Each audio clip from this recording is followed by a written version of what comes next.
Hey everybody, I'm Doug and welcome to The Bottom Line. As you can see, we're at Fosters. We're going to get the 10-set tour over here at Lauderdale Marine Center to see some pretty cool stuff. But let's get the sponsors going. We got Marine Data Solutions, we got Saltee Ride Crew Apparel, and don't forget Suki, who does all the shooting for this, for Yachting Today. Check her out, she's awesome. So let's go on in and see where Dennis is.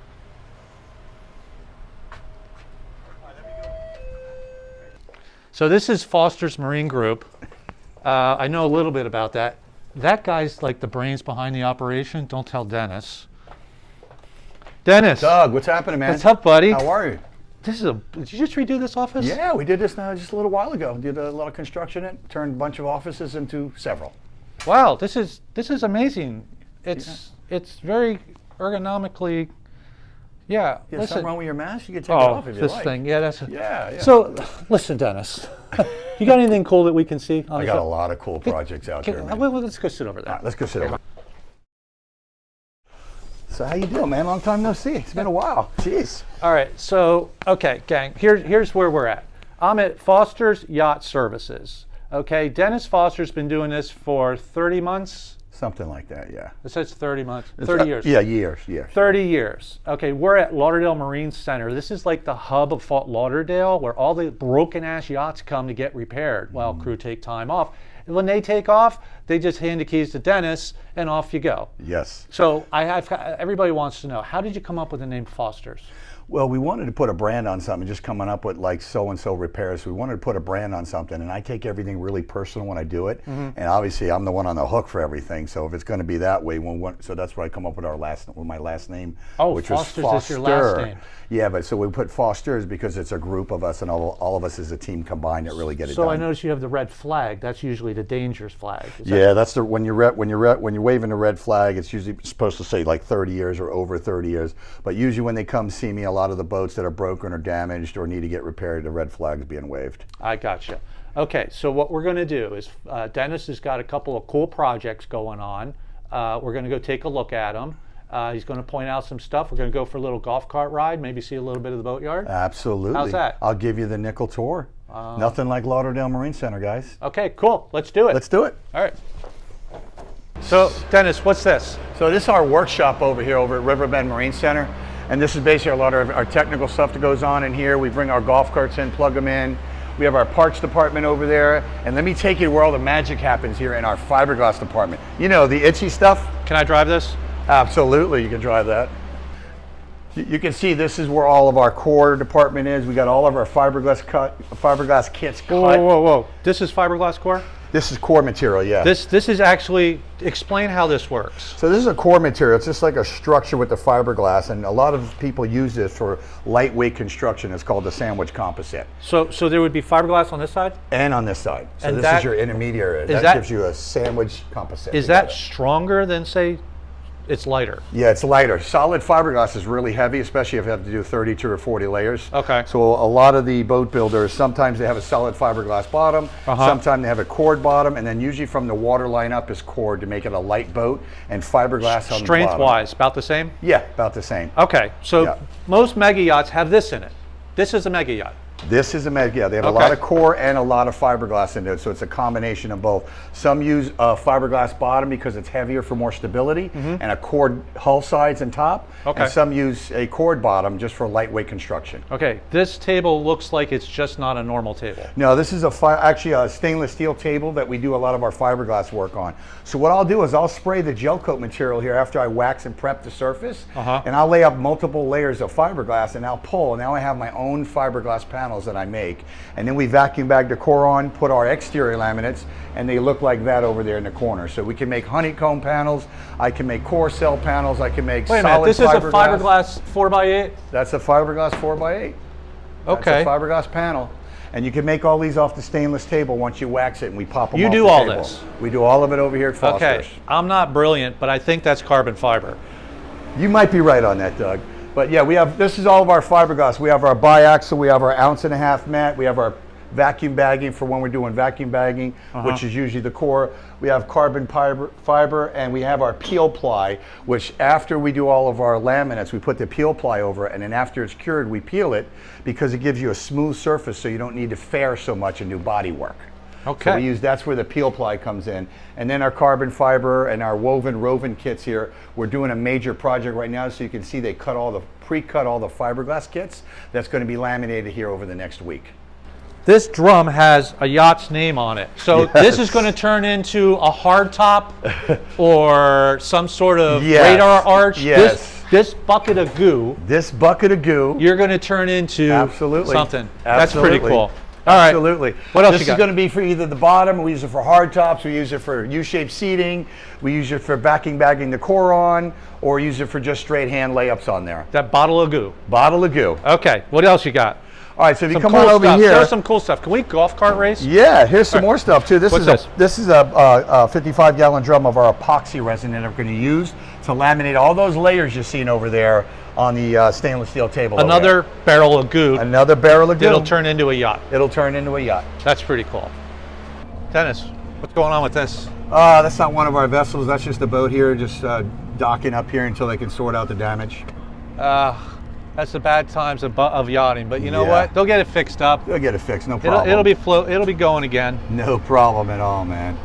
So we're headed out right now of the back area. So Dennis, you actually started, didn't you put a huge extension on one boat? Yes, I did. Just about 5 years ago, we extended a big 164-footer. That was a big deal. That was a real big deal. A lot of time, a lot of time. The Coast Guard shows up too? Oh yeah, they got their boats over here getting repaired. Are you sure this isn't some guy that's trying to make some extra money on the weekend, painted it like a Coast Guard boat? I seriously doubt it. All right. Yeah. All right. So, Lauderdale Marine Center, how long have you been here? I've been here probably about 20 years, 20 plus years. And then I was located at a couple other marinas too, and then we just... Hey, Mercedes, that must be a captain. That's a captain. That's a captain. It is a captain, right? Yeah. You ought to know about that. I know that. Look, there's a couple of Porsches sitting over there. I see some Audis. Yeah. You can see they're improving the marina too. They're getting everything nice and painted. It's looking nice. All the slips are been redone. Porsche and another captain. Yeah. So somebody bought this. Yeah. Everybody was worried that they were going to turn it into condos. No, definitely not happening. It looks like they're expanding. Absolutely. They are actually setting it up for yachts. And they've improved the facility, put a lot of electric, power, docks. They've done a lot of improvements to this facility to handle all the mega yachts that come here. It's an amazing facility. Yeah, Lauderdale Marine Center is the place to go. The fact of the matter is, if you don't want to run the project, you can run the project for the captain or the boat owner. Absolutely. You do that too. Absolutely. They'll come in and give us a list of 60 items, and it could be canvas, cushions, upholstery, fiberglass, paintwork. And you get it done. And I take care of the whole thing and manage it for them. One person, one check to deal with. That's nice. Well, it saves the captains and everybody from having to, oh boy, watch out. I get hit here. What is that? Maserati? Maserati, nice. Boat captain. Yeah, another boat. Or it could be an owner. Could be, yeah, boat captain. But it saved the customers a lot of time, especially if they're captains. You know, they're dealing with a carpenter and an upholstery guy and 15 or 18 different contractors, because that's what I do. There's one of my guys over there now. There's another one. Well, you're running all over the place. They're all over the place on their golf carts. Fosters Marine Group is LMC. Absolutely. And you can see without the property taxes. You can see I'm looking at my watch just to make sure it's lunchtime. Hey, get to work! You got 5 more minutes. And you know, we have a great relationship with the yard. This is a really good yard, and we're glad to be a partner with them and being, in a partnership with them and be one of the tenants. Well, I know they treat you guys well. Yeah. I saw one project that you had. I was keeping an eye on it, where a guy literally ran into another boat. Yes. And everybody, what were all the surveyors and everybody around town telling you what to do with it? They were just saying, it's a really big job, and skip it. Just kind of stay away from it, because it might not be repairable. Might bite you in the ass. Yeah. Okay. What was the result? The result is I finished it. I cut 14 foot off of it, put it all back together. You cut 14 feet off a yacht and built 14 more feet. Absolutely. And the guy's out there doing it now? Did a plug, a mold, did the lamination, pulled it, did the deck, faired it, painted, and then rebuilt the whole master inside, and then gave it back to the customer. So you basically, everybody was like, walk away from it, total the boat, and you mistakenly, no, not mistakenly, took the initiative and said, screw it, I'm going to do it. And it worked. Absolutely. And now you're the hero. We got it out there. It's out there on the water, going boating like it should be. That's awesome. Right over here, this boat, when they lifted it with the slings, it kind of crushed. And so what it does is, the chine is core. So we're going to be rebuilding the chine out of solid fiberglass layers, and then vacuum bagging in the new core to do the core replacement as well. That's what you just showed me. That's what I just showed you over there in the shop. So listen, gang, here's the deal. You guys want to see a real what's inside a boat? Yeah. Dennis, what we got? We got outer core. Hull. You have fiberglass on the bottom, core. What's another this? layer of fiberglass, Yeah. and then another layer of core, and then the inner skin of the fiberglass, which is the inner skin of the boat. Okay.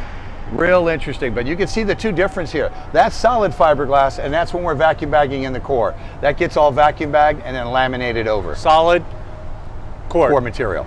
So the hull of this boat, how big is this boat? About 100 foot? Yeah, about a 106. Are we looking at it like this? We're going to be building this chine out of solid fiberglass, which is approximately 32 to 35 layers.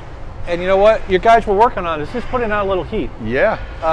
That's the goo. That's the goo, and they laminate that on with a slow hardener, so it gives it time to work with the material, get it all rolled out, laminated, and then obviously cure.